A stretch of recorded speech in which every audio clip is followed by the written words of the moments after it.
welcome back to the Mushing Alaska podcast and the 2026 coverage of the Iditarod. Before we get started tonight, wanted to give a quick update as I always do on Sean. He's out on the trail. Honestly, a little bit of radio silence from him today, unfortunately. But my understanding is he's moving to White Mountain. I expect him to be there soon.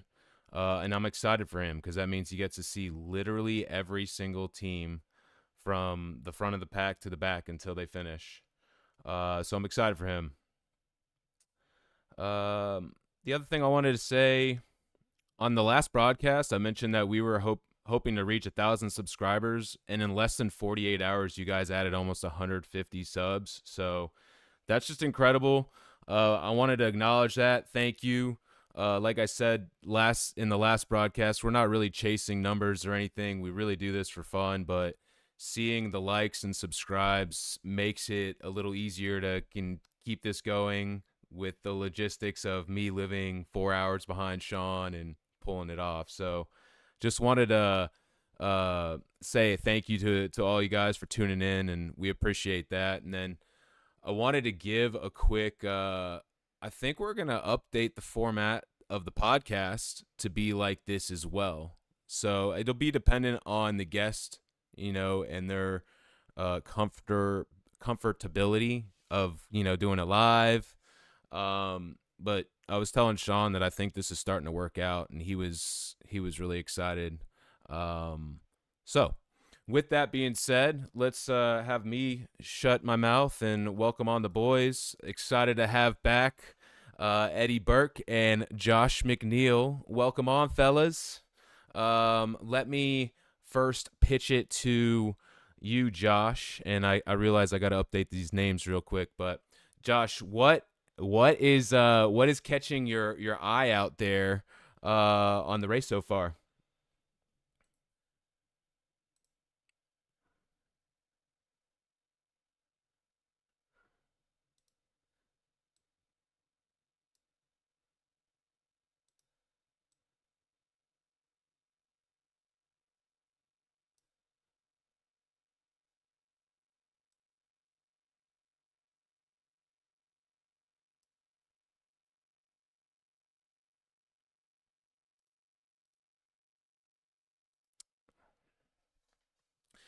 Yeah, and I think Jesse's kind of really put his foot down on this, and my perception is kind of his to lose at this point.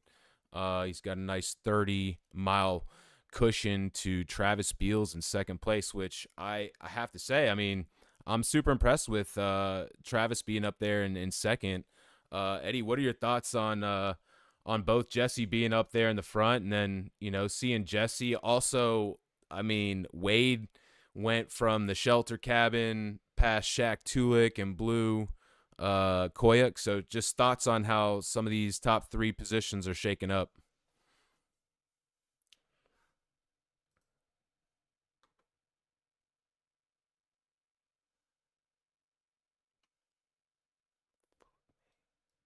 Because I mean, it takes a lot of grit to start blowing these checkpoints on the coast, especially when it's cold and windy and you're tired and you're kind of down in the dumps. You're in the trenches at this stage of the race. So definitely, these guys are showing a lot of grit. They're hungry. They want it. They're not laying down. So I think it's extremely exciting. Travis, he put together some real long runs with some great speed.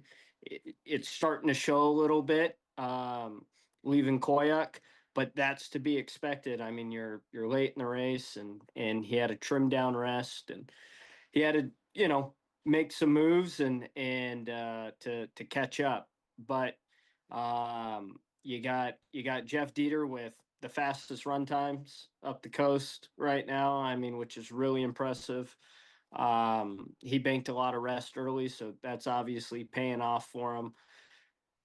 I think he's running out of real estate, so we'll see if he can finish in the top three. Um, Page, Milla, they're obviously going to want to hang in there. Wade's had a nice surge up the coast as well. he doesn't quite have the speed, but he's been steady and consistent all race. And he's starting to trim the rest times, inch his way down the trail, blowing the checkpoint. So he'll go to this cabin outside of Koyuk.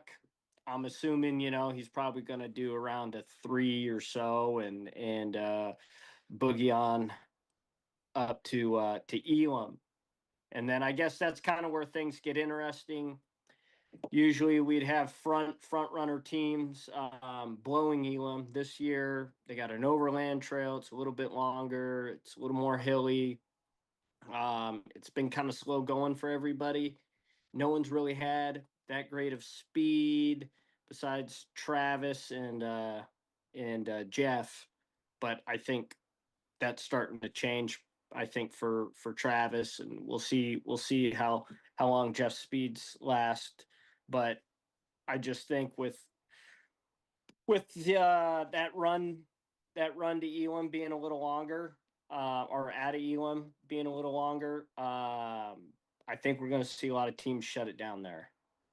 But like that's where someone could gain a lot of time if they roll the dice and decide to blow Elam. Yeah, I'm curious if you familiar before we went live, Josh and I were talking before you joined, and how far are you familiar with how far the cabin is that Wade is going to past the Koyuk checkpoint? I think it's about what, maybe 15 miles or so. I don't think it's too terribly far. Yeah, But but that would set him up to go. That would set him up to go straight to White Mountain from there. So basically, he could eliminate, you know, a 3 to 4 hour camp basically in Elam by doing that. So it could push him up another position, or depending on what these front guys do. But I think we're going to see teams shutting it down, just with the conditions, the speeds. It's a tough checkpoint to blow. I always heard, you got to get to Elam, and if you can get to it under 6 hours, then go ahead and maybe blow it. But I think Jesse pulled in there right at that 6 hour mark. I think he had a 6 hour run even there. Yeah, Josh, I saw you were about to say something. Did you want to add something there? yeah, no, I was just surprised that Mila didn't blow Koya because she stopped at the shelter cabin For sure. outside of Shaktoolik, and I thought she was setting herself up to do that, and then because she's kind of known for just, I mean, she's real good at doing those long marches, especially late in the race, and I thought she was going to do that, but then when she stopped in Koyuk, that kind of surprised me. So Sure. Um, so let's see. Let me pull up. Someone had a question here. All right, so I'm gonna pull this up. This question is from Gogo Alaska Mom. Question is: Wade mentioned that 6 miles were added to the coast trail. Can you explain more details about that? And I'll throw that to you first, Josh. yeah, so in Elam, there's no sea ice. The sea ice went out in a storm, actually during the Iron Dog, and that was actually a major problem for them because it went out like right before they got there, and all those guys had to go overland on the old mail trail, and yeah, they got stuck, and it took them forever to get to Nome. So now they're going overland. So not only is it adding more mileage, but there's also a lot more hills now, where if you're out on the sea ice, like it's nice and flat and a lot easier.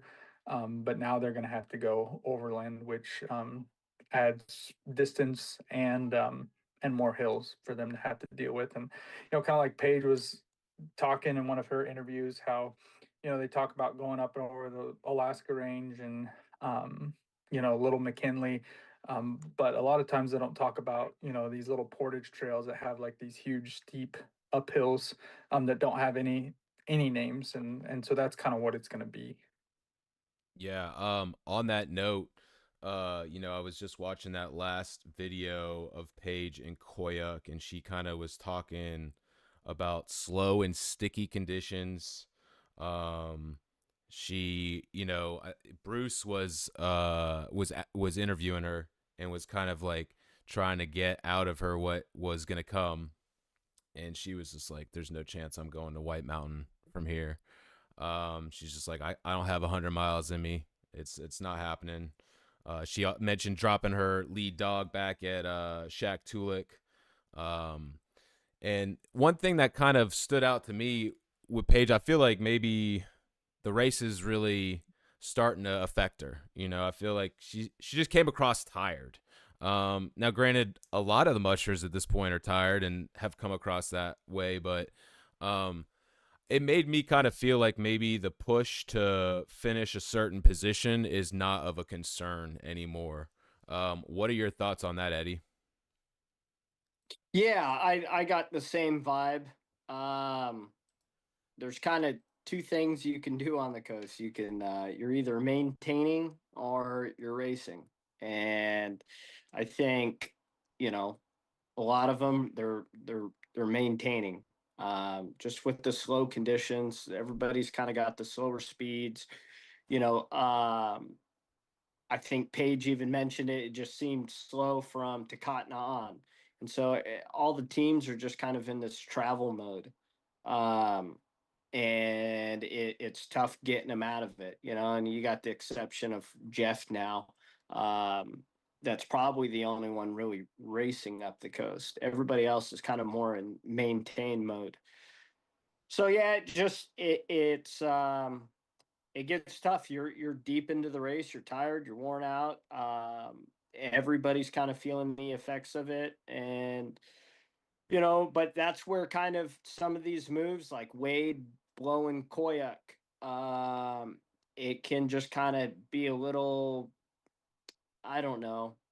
It can just take the wind out of someone's sails. When you see a team blow through and they look good and it's like, well, shit, there goes another position. Like, all right, I'm not, this guy's clearly, hungry, trying to push, trying to go for it. I'm just going to maintain. Like, I'm just going to hang back. And, you know, placing doesn't matter. So I think that's probably kind of where a lot of heads are at. Yeah, yeah, I agree. Another video that I was happy to see was getting into the conversation of rookie of the year. So there was a video of Kevin Hansen at Unilaclete, and he got asked the question from whoever was asking it about rookie of the year, where his head's at, and he gave such a what I thought was like a veteran answer, even though he's a rookie. He was like, I'm not even thinking about that. He's just like, I'm just trying to get to the next checkpoint. I'm trying to get to Shaq Tulik, and then I'm trying to get to Koyuk. There's a lot of miles left to go, um, which I thought was just kind of savvy from a rookie. And then the other rookie who is leading the pack, and that's Sam Martin. Man, it was nice to hear him talk as well. So he talked about having a blast, and it being slow. But the thing that I thought was so unique is like I think he's put himself in position to, all things considered, win the rookie of the year. And he's already out there thinking, he's like, I'm not going to be doing this forever. This is probably the last time I'm actually going to do the race. And, he's like has this perspective of like almost being sad that this is almost over, which I thought was really kind of interesting. But anyways, thoughts, Josh, on how these two rookies, I also would throw Jesse Terry in the mix for rookie of the year. Essentially, Sam left Unilaclete at 3:30. And meanwhile, Kevin and Jesse arrived in Unilaclete in the 1 o'clock hour. So he's got a nice cushion right now. But those are the three I would say are in contention. And what have been your thoughts on the rookie class? Those three there, Josh. Yeah, I mean Sam is running an incredible race. I mean, I think he's surprised a lot of people other than his boss, Matt Failer. I know Matt and Les are really proud of him, but I mean, he's ran great. He ran very conservative at the beginning, and it's really showing going up the coast. One thing that I think will be advantageous to Kevin is, he's to the coast now. He's from Kotzebue. Like his dogs live and train in the coastal environment. So I think that's to his advantage. So, if there's a ground storm or anything like that, his dogs are definitely going to excel in that environment. But if Sam keeps running a good race like he's doing, it's going to be very hard for Kevin to catch him. But Kevin definitely has the advantage on the coast because it's exactly like where he lives, where he trains. His dogs, they're pointed north, they're going back towards Kotzebue. So, Jesse Terry, he's been running a good race. Reading his kind of social media, sounds like had to give the dogs a little extra rest along Yukon, but sounds like they've bounced back. So we'll just have to see how they do up the coast. I know he's borrowed some dogs, but I don't believe he has any dogs that have gone up the coast. So it'll be a totally new experience and environment for that team and for him. So, but if he has gonna run up the coast, he could also be right there in contention as well. Yeah, I was thinking that it's an interesting kind of factor. He pulled in the Unilaclete. They had that video. He's got, he knows people there. So there was like a class that was singing to him, and fans wanted to interact with him. So I'm wondering if familiarity on the coast plays a factor in maybe trying to make a move or catch up a little bit there. So we'll see how that plays out. And then what was another thing that stood out to me? Oh, Wade. All right, I have to ask you guys about this. So Wade was getting interviewed at the shelter cabin past Shaktoolik, and he said that the shelter cabin is not operational. And so I was wondering if you are familiar with that, Eddie. Have you heard of that, or and furthermore, like what would you do in that situation if you're in a race? You're like, all right, I'm planning on doing this. Also, given that where the location is right before you go across the water, you get there and you don't have the amenity that you're looking forward to. Just anything to add or any thoughts on that, Eddie? Yeah, I didn't stop there in 2023. I remember when I was headed out of Shack, I had a head-on pass with Kelly Maxner, and I'm like, what the hell's going on? It's dark, it's night, I remember it's a little this. windy, and I'm like, what the hell's going on? Am I going the wrong way? Like, there's no way I'm going the wrong way. There's only like one trail out of here, and it's Kelly, and he goes, have you seen the shelter cabin? And I'm like, oh no. And he was like, oh, I think I passed it. And it's it's one of those things where I think it might be kind of easy to forget. It's like a little further out than you might remember it, but you get there. At least you got a windbreak. You got something to get out of the wind, and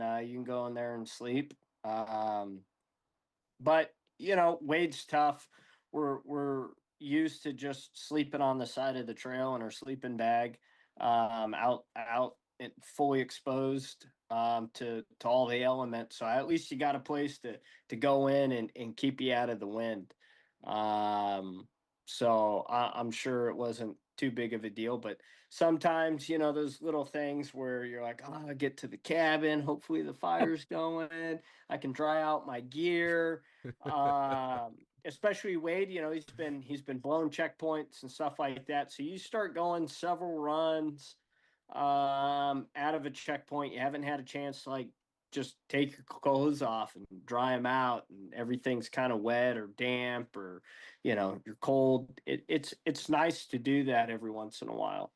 But he's tough. He'll figure it out.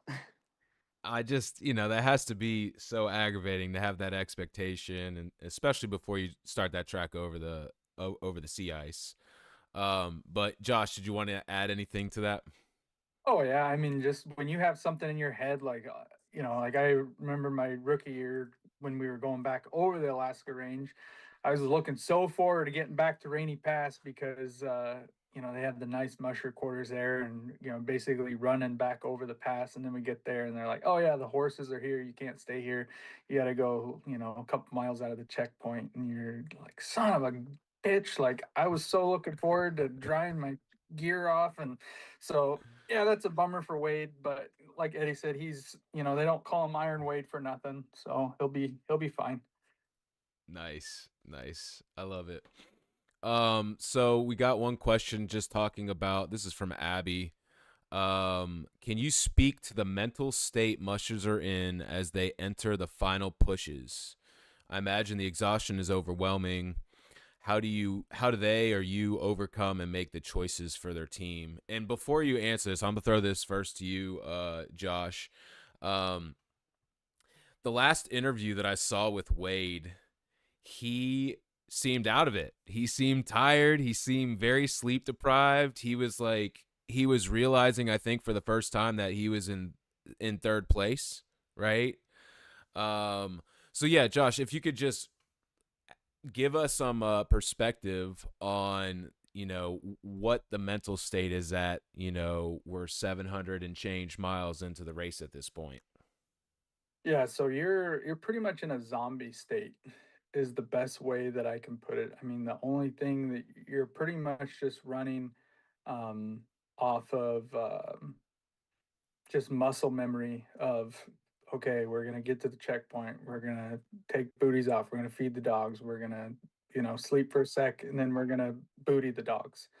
Um, so you're pretty much yeah, you're pretty much in a zombie state, and it's hard to think of anything other than just the bare minimum of what you have to do, and you just get to the point where you're like, okay, I just got to get through this next task, and for the guys like Wade and Jeff that are starting to cut a little bit of rest, and they're not going to be sleeping any of themselves by the time they get to White Mountain. They're going to be complete zombies.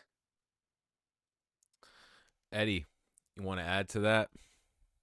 Yeah, yeah. I mean, that's basically about it. I feel like you're kind of programmed in by that point, that stage of the race, kind of like the dogs are. You're in the routine, and you've been tired for a while now. You've been exhausted. You can, hardly walk, or at least I could. I mean, everything hurt from my head down. Um, I mean, it felt like someone was like bashed my feet with a ball peen hammer, it just legs are sore, body's aching, back hurts, you're tired. So it comes down to grit, that mental toughness, and also kind of like what Josh was saying, you're just kind of in a zombie mode, and I feel like your body's just kind of programmed. So long as like you don't start feeling sorry for yourself, um, you get into a checkpoint, you just go, all right, I'm setting my alarm. I'm gonna stay here 3 hours. I want to stay here 4 hours. So that means, whatever. Whenever you finish your chores, you set your alarm for 30 minutes or 45 minutes before you gotta take off out of there, to do, your last little bit of chores and go through dogs before you leave. That's kind of how I did it. And so you just kind of get in that routine, and you set your alarm and you wake up, and surprisingly, you just keep going along, you keep pulling the hook.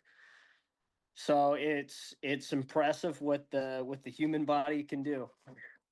So just hearing you kind of talk about that, I started kind of thinking a little bit in uh how do you both have in your setup on the sled, do you both have the option or ability to sit down, or are you guys standing the whole time? And I'll ask you first, Josh. When I ran Iditarod, I always had a sit down sled, but Okay. like you try not to sit down because you fall asleep. So you just stand up and ski pole and help the dogs, or kind of do whatever.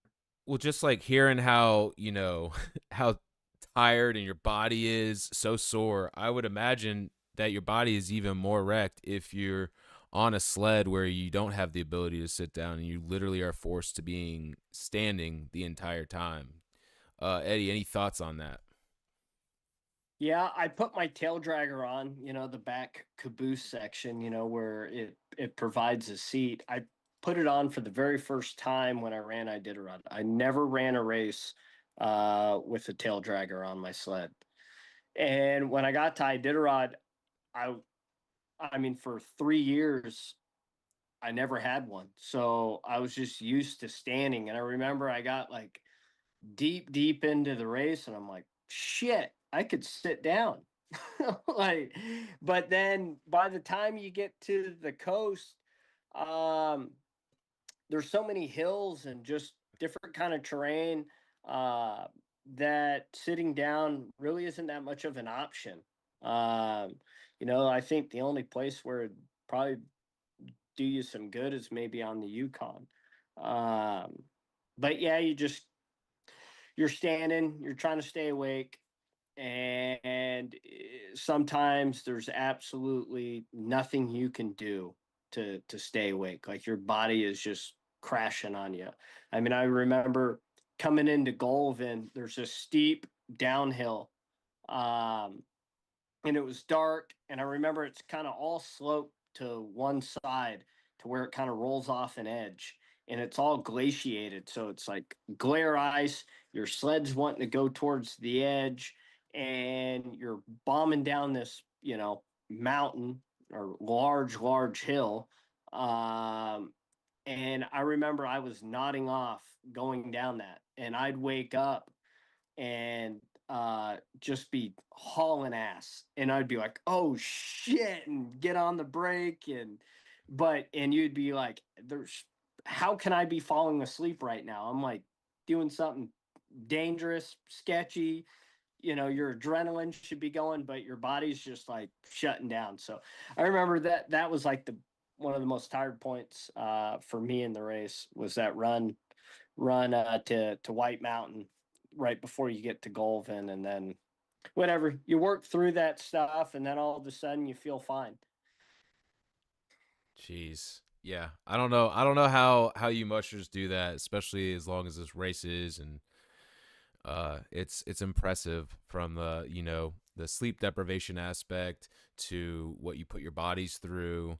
Yeah, I'm always over here like, man, it's easy to sit here and be a couch musher and question why certain people are doing certain things or resting longer, but it's another thing to be out there doing it.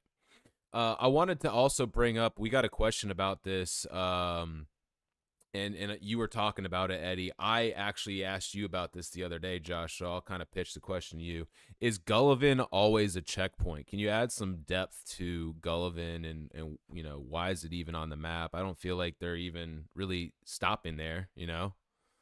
Yeah, so it's not an official checkpoint. They just run through it.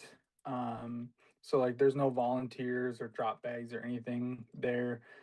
Eddie, maybe back in the day, was it an official checkpoint? I'm not 100% sure. Yeah, previously, I believe it was a checkpoint, and then just as the race has progressed, and gotten faster, and mushers are doing longer runs, I just don't think there was a need, because it's so close. You're like what, 20 miles from White Mountain. Yeah, I just looked. It's on the tracker. It's 18 miles from White Mountain. So Okay. I remember that was like the longest 18 miles of my life. I felt like I was going uphill, but you're like on a lagoon, I guess. And I don't know. I was going so slow. That coastal snow. I had pink runner plastic on, which is not the move. So any mushers, any future rookies trying to go to Iditarod, do not use pink plastic. I remember I got to the finish line and I was like, man, all I had was pink plastic. Have you ever used that? And I was talking to another veteran musher, a former champion, and they were like, yeah, pink plastic is not the move, man. You're going a mile an hour slower. And that was definitely the case. I was having to kick the sled down hills. Like it was terrible. But yeah, so it used to be a checkpoint, but no longer. I think Sean spent some time there a few years ago. Yep. Yep. And I think that's where his race ended, you know. Sean, you're talking about Sean Williams? Yeah. Yeah. Yep. Yeah. Yep. But I think other than that, no mushers really pulled in there as of lately. Hey, so Josh, I want to throw this to you. Eddie just mentioned pink runners there, and so for the casual fan who's not really familiar with what that even means, can you describe what Eddie's referring to there? Yeah, so it kind of depends like what company you buy it from, but a lot of mushers buy runner plastic from a company called 10 Squared, and basically the different colors are for different temperatures and types of snow. So like pink runner plastic works really great in like South Central and interior when it's warmer. It's kind of for the warmer conditions. Use black when it's really cold. They've got blue, which they say works really good for coastal snow, the real coarse, rough snow that you see on the coast. So it's just different types of plastic, and then the wax that they impregnate the plastic with. Like sprint mushers, they pretty much keep the same runners, but they apply different types of waxes each day depending on the temperature and the conditions. We can't do that as distance mushers out on the trail, so they make different types of runner plastic with different temperature rating, snow conditions. And so we send out tons of different runner plastics on the Iditarod, because we don't know what the temperatures and the snow conditions are going to be. So we send them out, several different types. The ones that we don't use, we send in our return bags, so we can use them the next year. Yeah, I think during one of the videos I saw Travis was holding some of those. I don't know, it's yellow a color possibly. I think maybe. Yep. So if memory serves me right, that I noticed that, and so I just we've talked about it on the podcast before, but for anyone who hasn't been following along for all of those, I just thought that might be nice to get some more information on.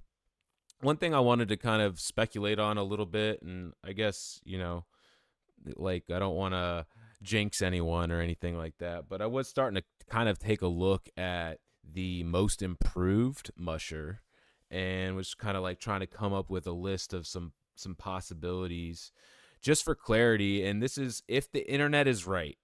I did not check the Iditarod, rule book, but my understanding is it's the most improved from your previous best finish.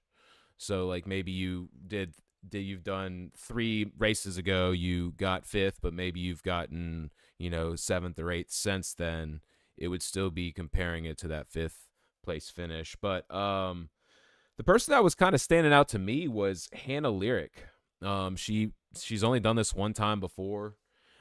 She got 19th place. And let's just click on the map here and see if we get a quick update. She's sitting at 12th right now in Shacktulik. Now, obviously, she's around a lot of great names. She's got Ryan Reddington, Jesse Royer, Pete Kaiser all around her. But, that would move her up quite a bit. The other people that I saw were, like if Travis were to finish second, he goes up 3 spots. There isn't going to be, I think my point of bringing this up is that there isn't going to be a big jump that we see for the winner of this award. I don't know if either of you had any thoughts on most improved, but I just thought it would be kind of it's a topic that I haven't discussed yet and thought I'd bring it up. I'll throw that to you, Eddie. Yeah, that's something I haven't even thought about.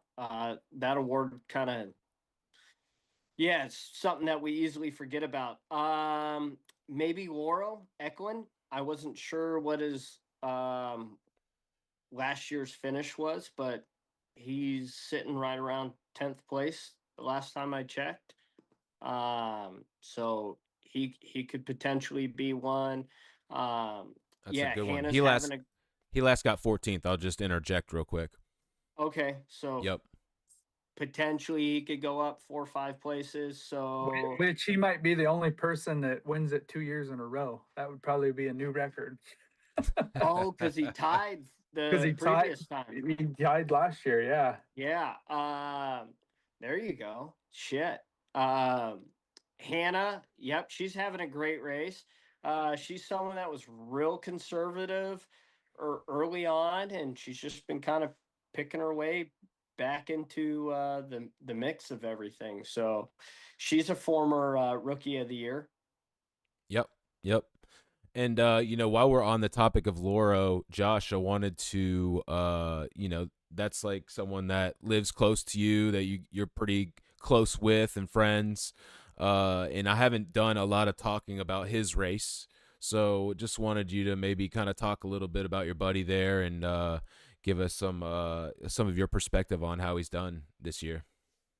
Oh, he's executing just like we talked about over many beers the month leading up to the race. So Sounds about right.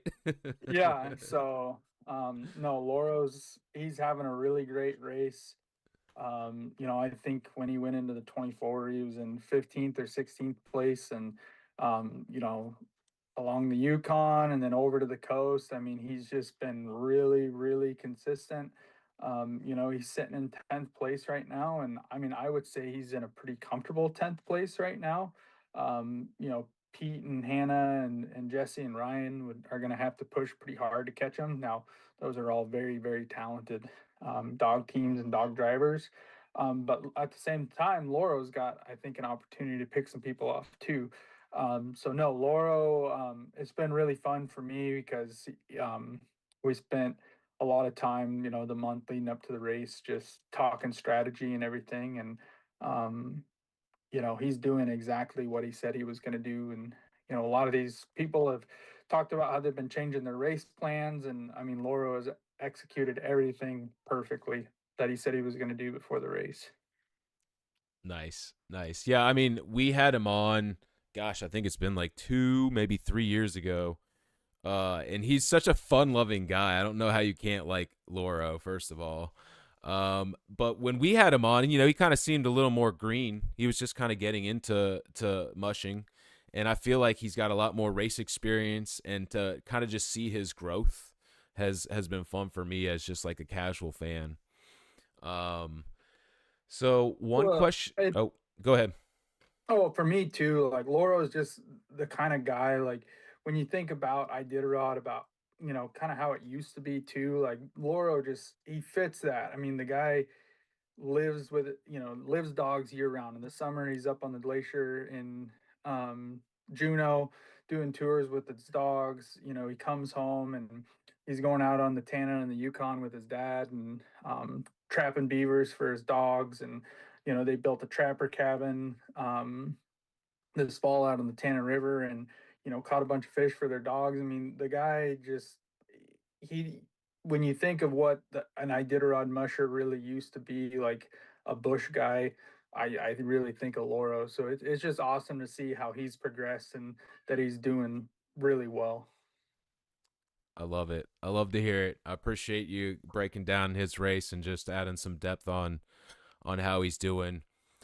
One question I wanted to circle back to in the chat, and I would love to get you guys' perspective on this, is from Pisgah Gravel Project. I don't know if I said that right or not, but although snow is not forecasted along the coast as of now, is it still possible for pop-up ground storms or wind storms to materialize? Let me throw that one over to you, Eddie, and get some feedback on what you're thinking. Yeah, I haven't checked the weather report, but that's the thing about the northwestern coast. I mean, it's unpredictable. So weather can move in, and it can move in really fast, and things can change. And it can change a lot of people's race plans. That's for sure. Those storms get pretty wild. So you might have people hunker down or stay in checkpoints or, pull over into a cabin. And I mean, I remember I moved up 2 positions there on the coast and on the run from White Mountain to the finish line. Just because of that storm. It kind of helped me, and didn't benefit the 2 people I passed, but it helped me. So Sure. it can really, really shake things up. Right. Josh, did you have anything you want to add on that topic as well? Yeah, so I mean, I'm looking at windy right now, and looks like it's blowing pretty good through the blowhole right now, and it's going to be gusting pretty hard tonight. But it looks like there's going to be a little window, maybe 10, 12 hours, probably about the time like Jesse and Travis go through. But then Thursday, it's going to be a sustained 20, gusting to 30, 35 through there. So that has the potential to shake up the standings,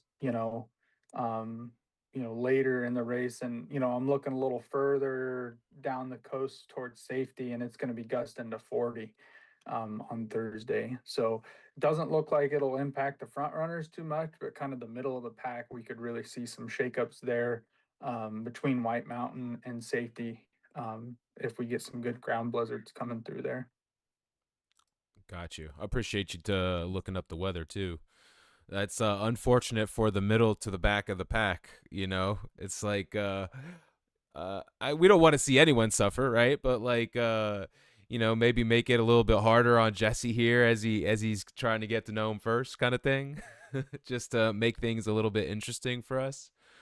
Another question I wanted to throw out there. And, Sean and I've talked a lot about this on our podcast. We haven't necessarily broken down a lot on these YouTube lives during the Iditarod. So I'll give you both a chance to kind of talk about this. But the question is, how did the extreme temps affect the dogs? And I'll give my perspective too, as the guy who hasn't been on a sled and experienced it.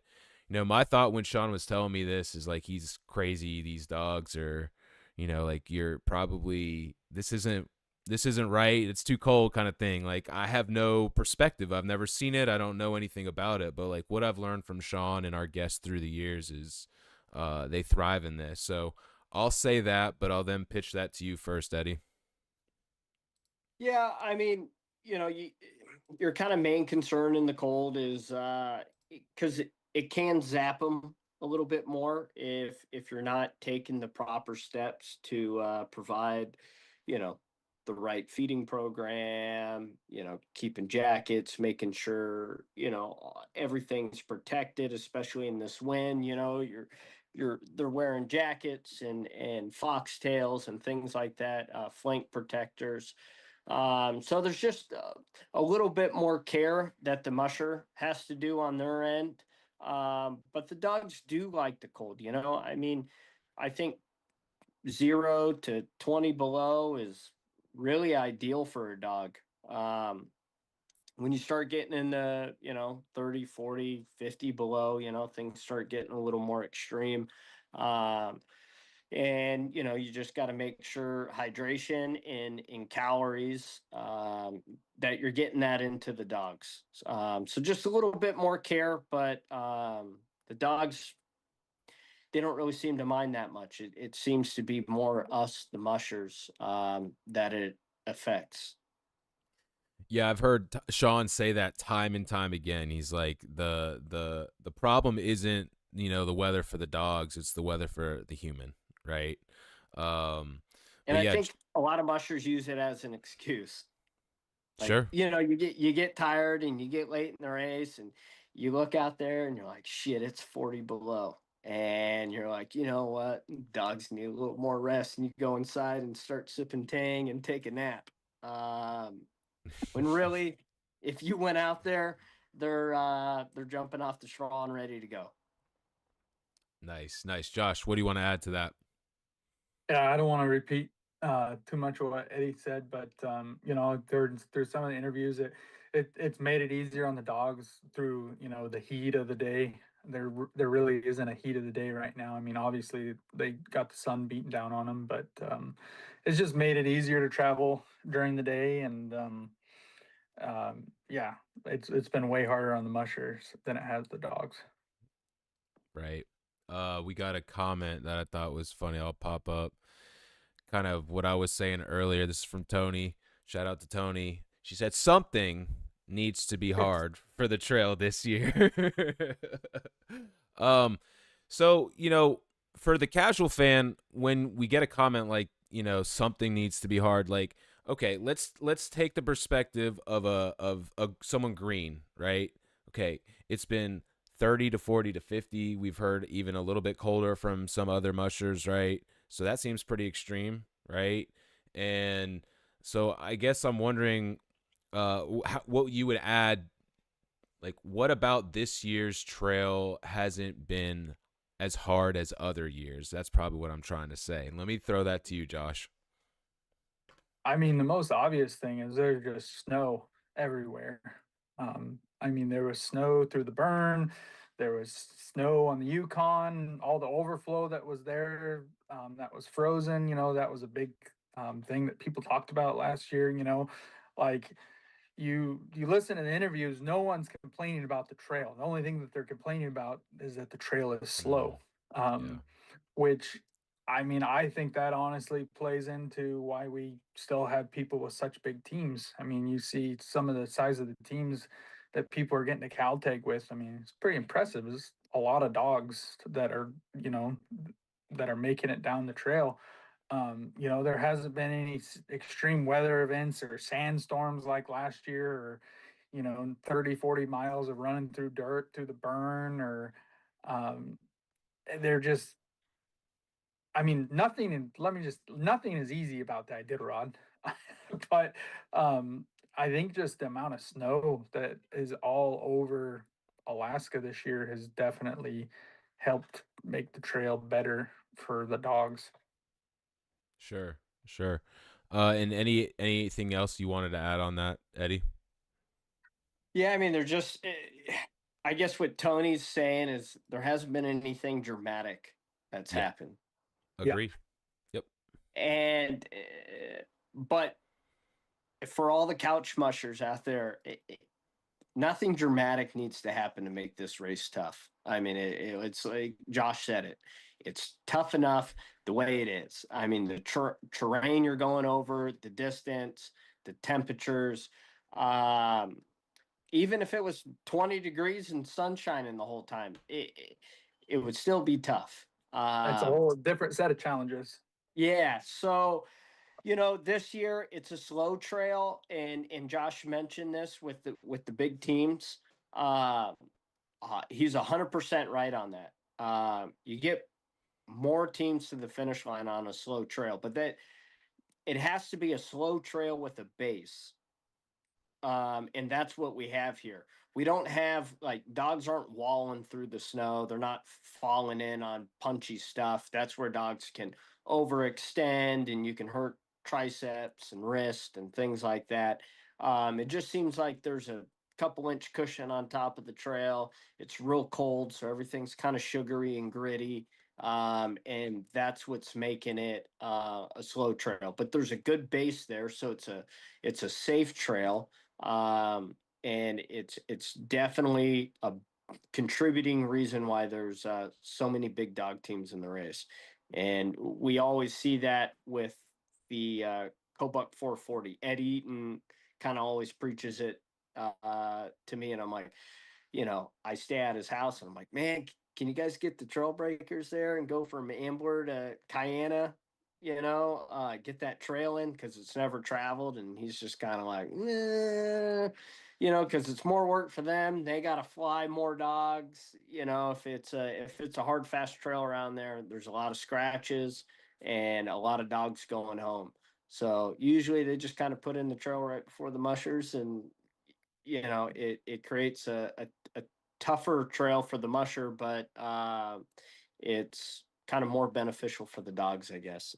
No one's over revving. Sure, sure. And like I have a comment to make about the dogs, and again, I don't want to say anything and jinx it, but like in general, uh the dog's health this year, you've seen a lot of good things. You've seen, like you said, a lot more teams with higher numbers. I think I guess there's been a little bit of sickness in some of the teams. I think if I recall, Pete was talking about his dogs were dealing with a virus since Takatna that they're kind of like starting to finally get over here now that they're on the coast. Um, so yeah, it's a knock on wood. Everything has been good for the dogs this year. That's for sure.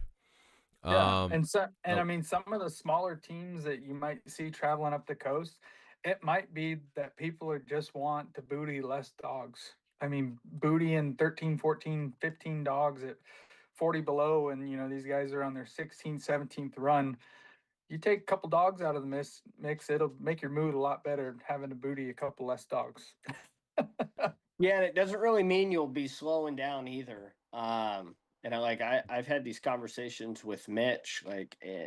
I think you can travel really well with 8 dogs. As long as you got 8 good ones. I mean, you can travel really well, and it doesn't mean you're gonna move slower or anything like that. And sometimes people get fixated on the big numbers. They're like, oh, I want to finish with all 14 or 16 or whatever. um, but sometimes you can end up keeping dogs in there that might be holding you back a little bit, just because you want to see Sparky get to the finish line. So these guys that are dropping dogs on the coast, I think it's beneficial. Oh, sure. yeah. Dallas was famous for that. I mean, he would finish with 5, 6 dogs all the time because he could travel at the same speed. So Yep. it was always really impressive. Well, and so that's what I wanted to ask. At what point do you see a difference in MPH? When we're talking about having a large number of dogs, say 12 or more, versus you just said 8. You refer to Dallas with 5 and 6. I would assume more dogs equal more dog power, right? So kind of add some depth to that, and I'll throw that to you first, Josh. Man, it just kind of all depends on your dogs and which dogs are in your team. Like, every musher, even though they're starting Iditarod with 16 dogs, they've got their core 6, 7, or 8. And it's like, maybe they had to drop a couple of those, but if you've got those core 6, and maybe you've got some younger dogs that don't have as much as experience, those core 6 can make up for a lot. Um, so it doesn't really matter as much about the numbers of dogs, it's just the dogs that you have. Sure, sure. And what do you want to add to that, Eddie? Yeah, I mean, I think Josh kind of said everything. It's just, Okay. like when I talk to Mitch, it's just like, long as they're good ones, you're traveling nicely, and Josh, you mentioned younger, inexperienced dogs. That's one thing where those veterans come into play, is they're able to kind of grind a lot better than a younger, inexperienced dog. They have that bottom end on them, where you notice like their power doesn't really um, decline throughout a race. You start getting 700-800 miles, and you don't really notice it when you're going through the flats. But as soon as you start getting in the hills, um, you'll notice, like, if you're driving a really young team, that's kind of where they their weak point is. They just don't Mhm. quite have that bottom and that experience to really push through it like a veteran dog does. Yeah, I mean, it's a lot like the mushers. I mean, just like the mushers, the dogs, it's a big mental game for them too. And the more experienced dogs, they're just gonna grind it out. Got you. Nice, nice. Thanks, guys. So we got one question that I want to circle back to. This one's from Jeff Pace. That Gosh, I'm so bad. 3 out of 4 of these broadcasts I have started without unmuting, which was part of today. Only like maybe the first minute or two, I think. But we talked about in that first minute or two, Travis. And so the question here is Travis seems to be pushing hard. Do you think he can keep up with Jesse? I think originally you kind of started talking about that, Eddie. So I'll throw that one to you. Just kind of circle back to that. Yeah, I think Travis was conservative in the beginning. He ran a good race, and then he put together 3 long runs, and cutting back rest to get where he's at. And I think leaving Koyuk is kind of where you saw the effects of that. And I mean that's normal. You're gonna see you're gonna see effects of a dog team that's trying to surge up the coast. So I think right now Travis is he went from race mode to maintain mode. He's doing a heck of a job, and he's trying to make it, like I said earlier, he's trying to make it a fight. But I think, yeah, it's kind of transitioning into more maintain mode. I just think you're seeing the effects of some hard pushes and some shorter breaks. Yeah, there was actually, I wanted to ask you guys a little bit about this. Speaking of Travis, his last video there in Unilaclete, he was talking about he felt like his team was strong, and he made a comment, and I wanted to pick you guys' brain on this a little bit. He says he feels like he could have and should have won. And I guess maybe I don't know. He didn't, explain more of that, but is that maybe he's feeling like he ran maybe more of a conservative race, or you know, what are your thoughts there? Let me just throw it to you, Josh. Yeah, I watched that interview, and then he didn't really, I mean, to me, that kind of says that, oh, maybe he should have raced a little bit harder in the beginning, but, can't remember what year it was. Travis was leading for a while, and then, he kind of fell back.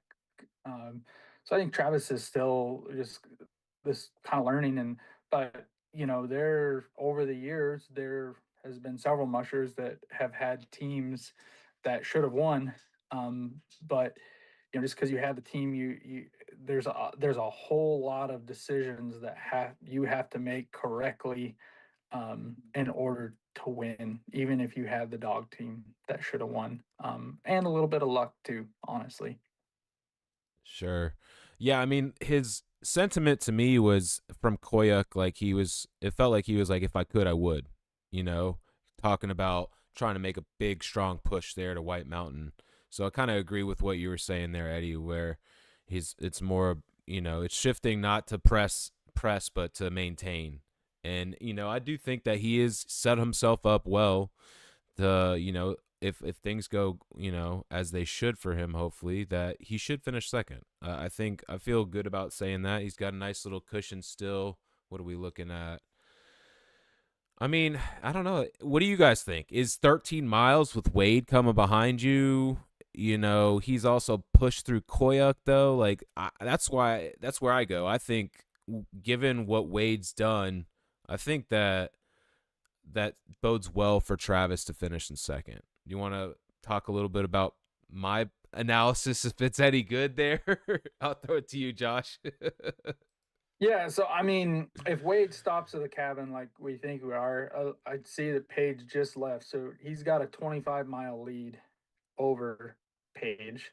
Um, and so, a lot of people are going to have to push really hard to catch him, which would mean blowing Elam, which, as we talked about, I mean, the run's already longer than it normally is. And it's definitely a gamble. So I think Travis has set himself up pretty good, for a potential second place finish, but still a long ways from Nome, and anything can happen. And we got a comment from Tony. I'll pop up. She's saying, whoops, let me click the right thing here. Beals and Mars ran a more CV style race. hold back in the first half and then get in position to attack on the coast. Jesse's just not following the rules of winning in this era, is what she says. So just thought that was worth throwing up there. And the other thing I wanted to mention with Travis that I also thought was interesting, he kind of talked a second about, his mom passing, and he said in that interview that his mom would be proud of him.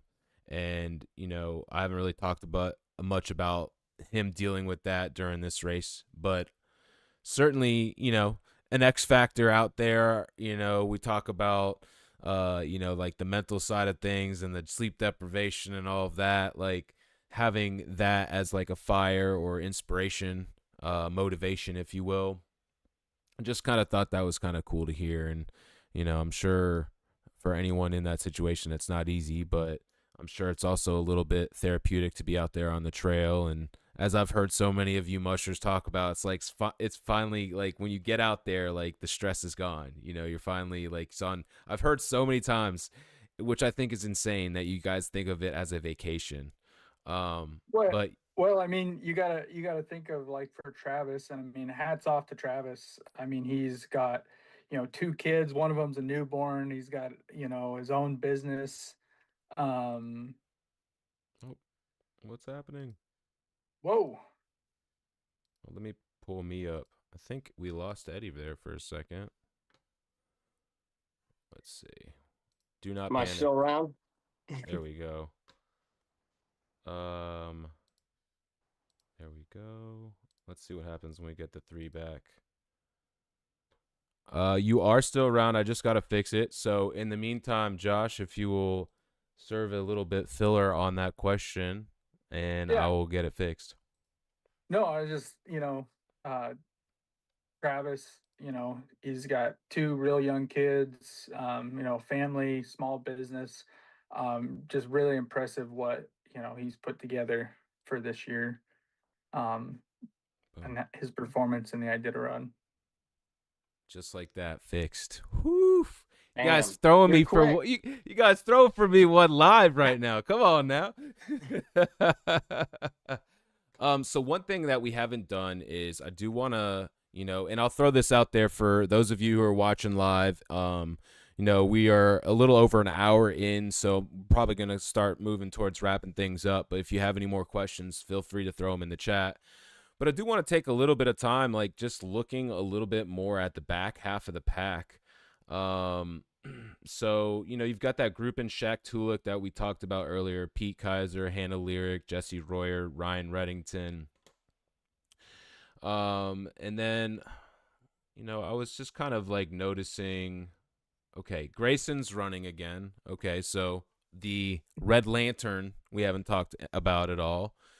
But I think for a while I've been thinking that it would either be Jody Potts Joseph or Grayson Bruton. I don't know if I'm saying that right. I'll call myself out. So they both have 10 dogs, and I'm hoping, they're both 300 plus miles away from Nome, so there's still a lot of race left for them. And I got a chance to watch Adam Lindenmuth. I forget what checkpoint that was in, but man, he seemed just like to be enjoying himself out there. And for, on the rookie side of things, it was nice to see that he didn't seem like he was too broken, battered, and bruised. But just in general, has there been anyone about like the second half of the pack or anything that has kind of grabbed your attention? And let me just throw this to you first, Eddie.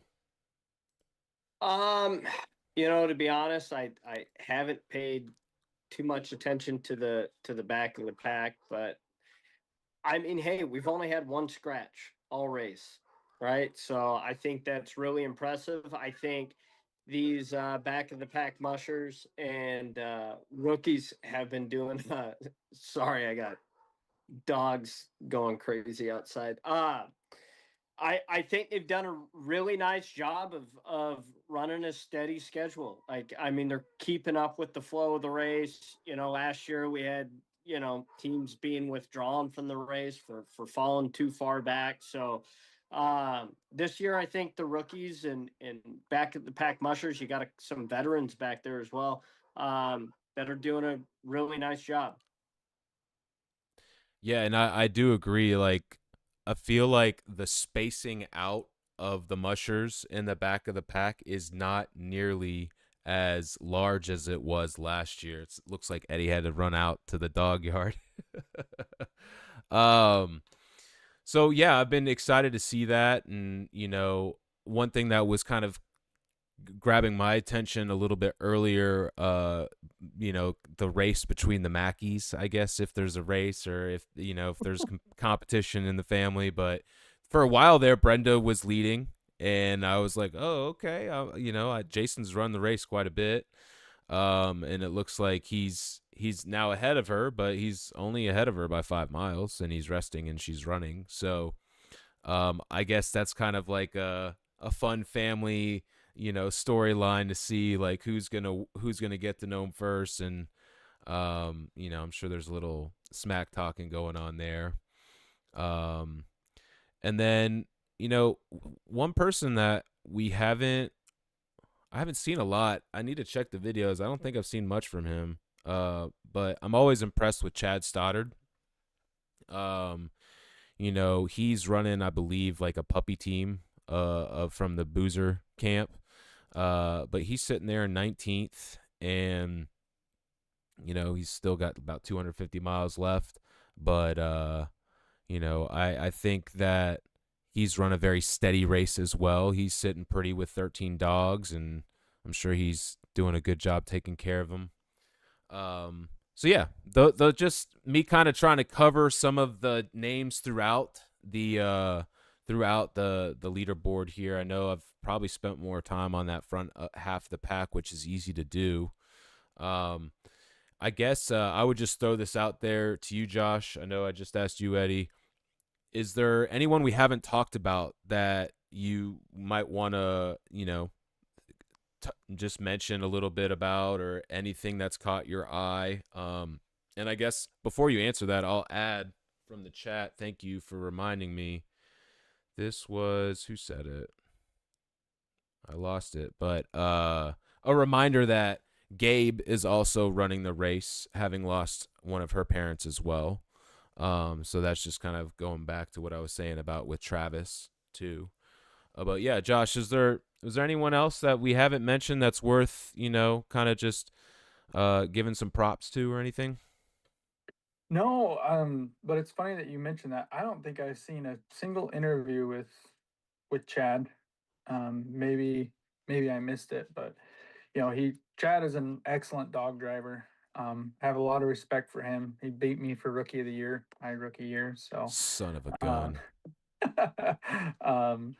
But no, he's having a great race. But just, everyone, kind of like we just touched on overall, this group of rookies has really, really impressed me. No one's fallen too far behind. Everyone is just having a good, solid, steady race, which is just really great to see for the mushers and the race in general.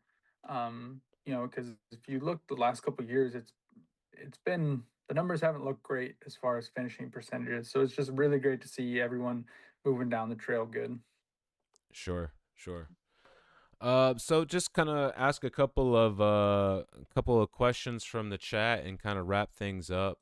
The first thing that I wanted to bring up was, okay, this was a question about training, right? So unrelated necessarily to Iditarod, but from Rookie, I'll say, with the username here.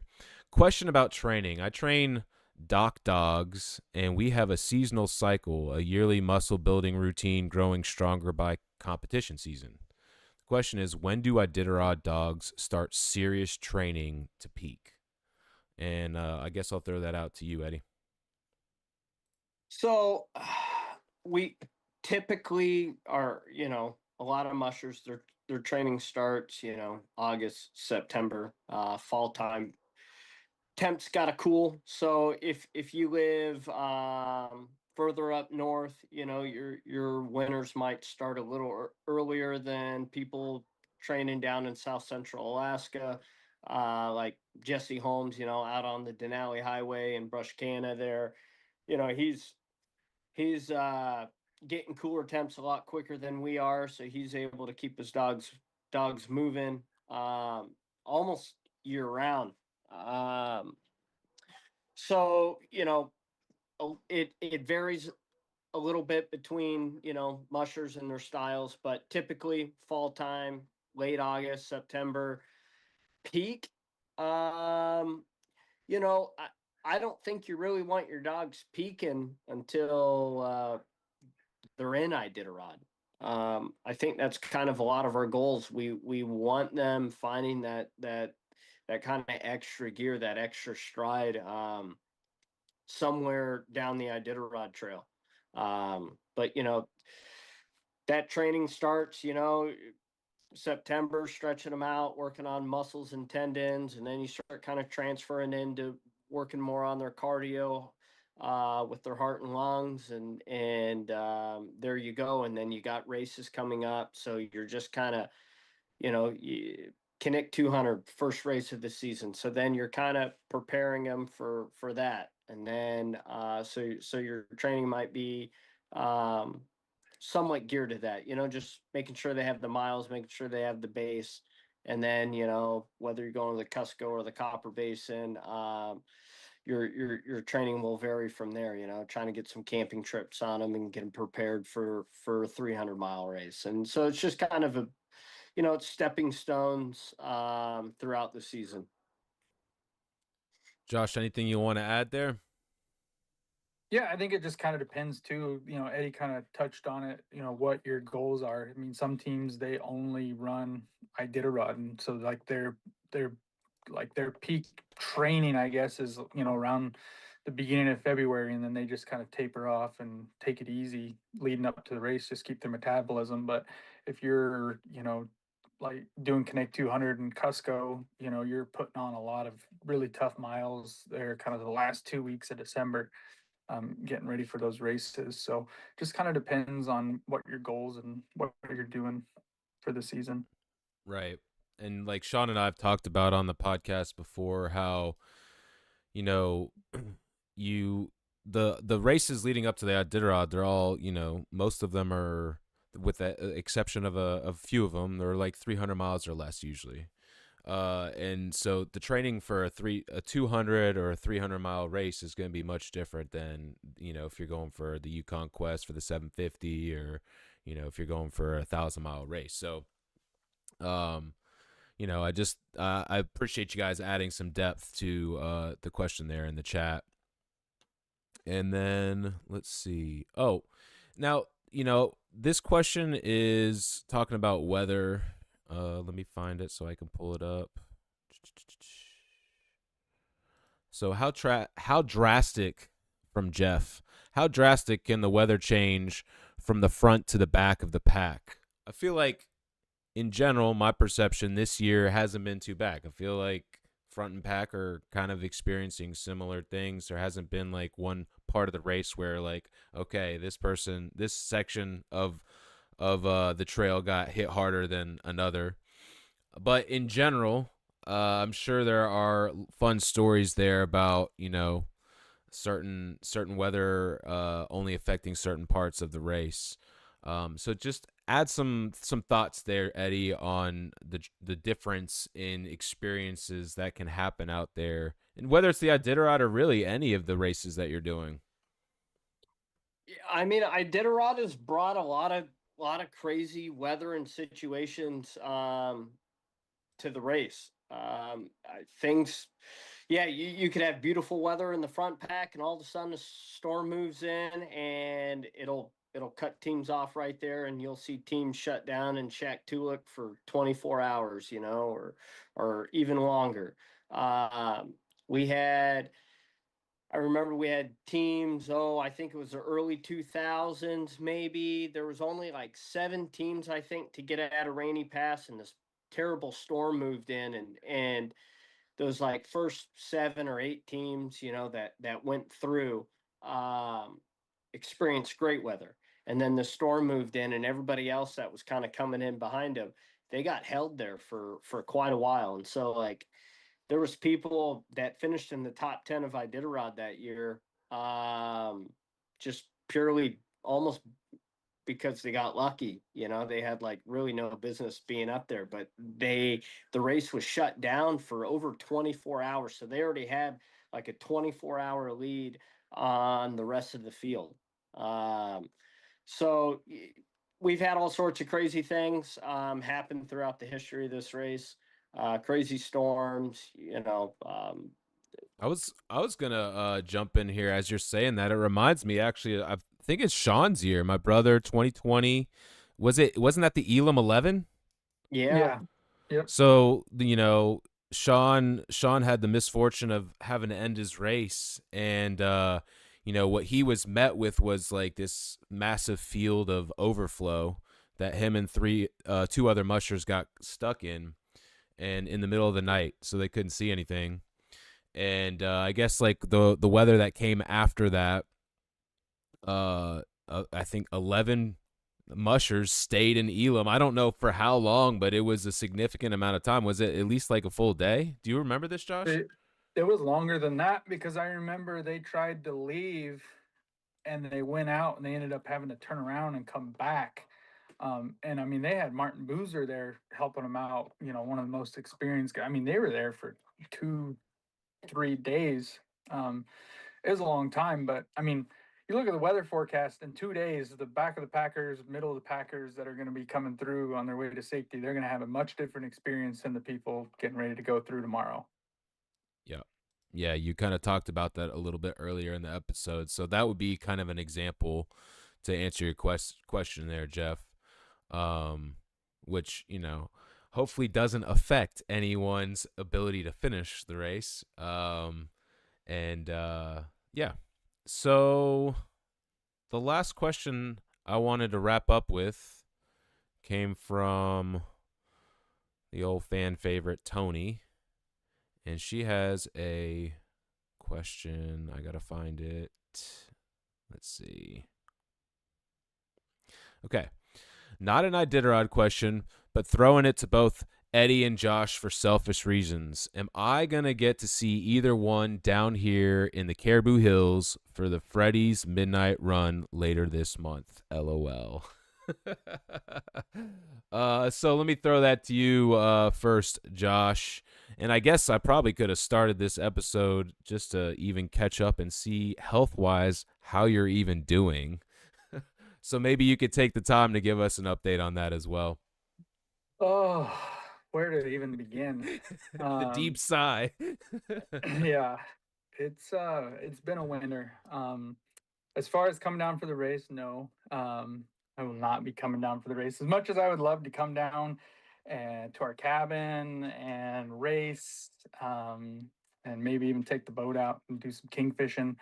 I would love to, but I'm not going to step on a dog sled this spring until after the T-Dog this weekend that my handler's running, just to maybe do like a quick 1 mile run with our young daughter Jane and my wife. Get her out on a sled now that it's not 40 below.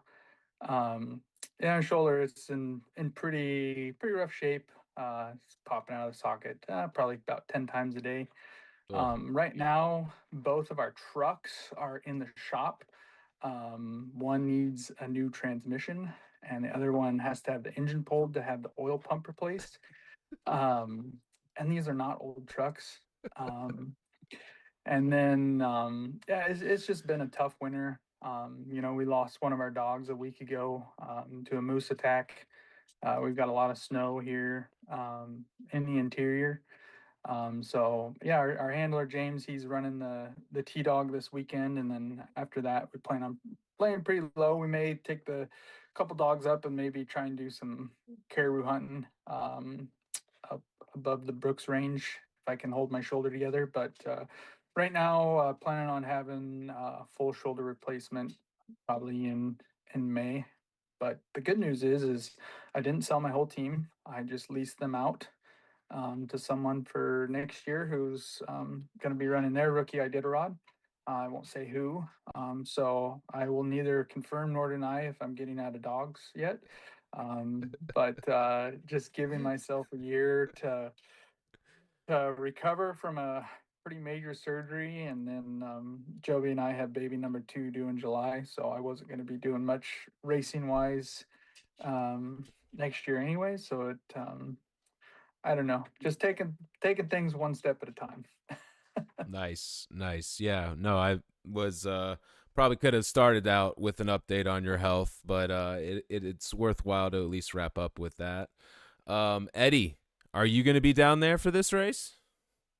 I have the Copper Basin 100 same weekend, so I will not be down there. It looks like a really fun event.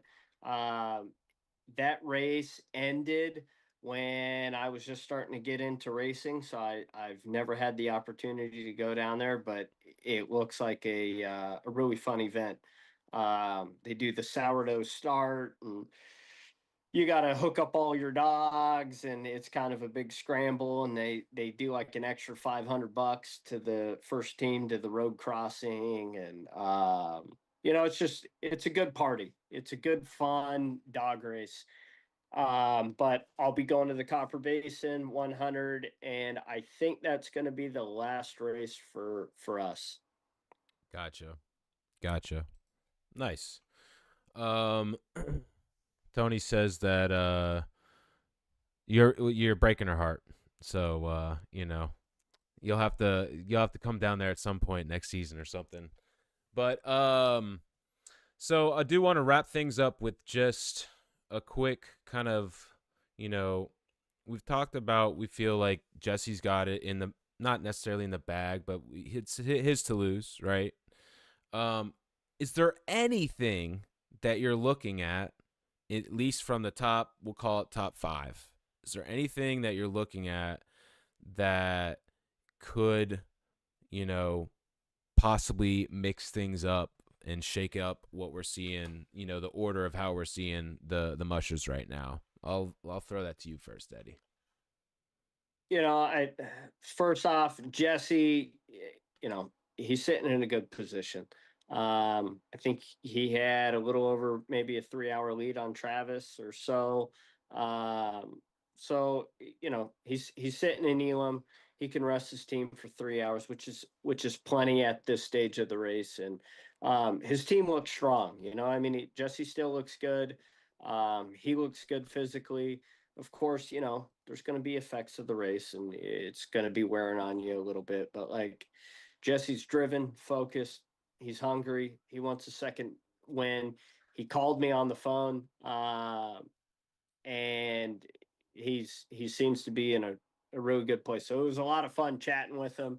And then, like I said, I think everybody else is kind of in maintenance mode. They kind of put it all out on the table. Paige laid it out. Travis, Jeff, Wade. They're giving it everything they have, and I think right now, you might see 1 or 2 places kind of shift around, but for the most part, I think everything's going to kind of stay the same. And I don't know. My hat goes off to everybody in this race. We got a lot of dogs in the race. We got a lot of really nice looking teams. I think, I don't know. I can't remember this many teams coming into checkpoints late in the race and looking as good as they do. You have a lot of really alert, spunky, just kind of well cared for teams. So it's nice to see. And I never got to. You guys were talking about earlier, Sam Martin. I've never met the guy. I never even heard of him until just right before Iditarod, and listening to his interviews and all that, I was like, this guy's pretty sharp. Like he seems he's giving interviews like a veteran. He just seems sharp. He seems experienced. He's obviously doing a great job with his dog team. I'm like, and then when I hear him say that this might be the only time he does it. I'm like, shit, that's a bummer. Because that's what the race needs. And with these high finishing numbers, that's kind of what you hope for. Because that means, more people that finish is more teams that are going to come back next year. Sure. So, if I was Iditarod, I'd be doing everything I could to get every team to the finish line, because that's future customers. Mm-hmm. So with like him, Sam Martin, Kevin Hansen, like that dude's tough. He's got a lot of grit. I've raced with him in Kobuk 440 a lot. So I look for him to do well. There's a lot of really impressive up and coming mushers. So just kind of wrap it up with that. I'm impressed sitting back watching it as a couch musher, and being a former rookie of the year winner. Yeah, these guys are good, and it's nice to see. Nice. That was a good closing statement from you, Eddie. Josh, I'll give you a chance. Is there anything else that you want to add to what Eddie said, or just anything to kind of conclude and wrap things up? Yeah, I mean, just as far as, like you said, the top five, you kind of got Milla and Matt, who they've been known to do some long, long runs. So they're not afraid to do it, which if they want to crack that top five, they might, have to do. So that's kind of what I'll be watching towards the finish. But yeah, just repeat what Eddie said. Very impressed with everyone. Nice. Yeah. And along with that, I'm curious to see, that weather that you've referred to, what it does to the kind of the middle to the back of the pack. You said Thursday, so I'll be keeping an eye on how that, shakes things up, or if it does. But yeah, we'll go ahead and just thank you all for tuning in tonight and asking some great questions and bearing with some technological. Some of them are my own fault, but just technological difficulties in general of being live and being in 3 different places. I don't think there's a plan for me to have another one during the Iditarod, but like I said when we started, well, first of all, we will be releasing a new podcast in the next few days. So I'm looking forward to that. And then, like I said when we started, Sean and I have talked about taking the podcast live in this format as we're doing now for the Iditarod.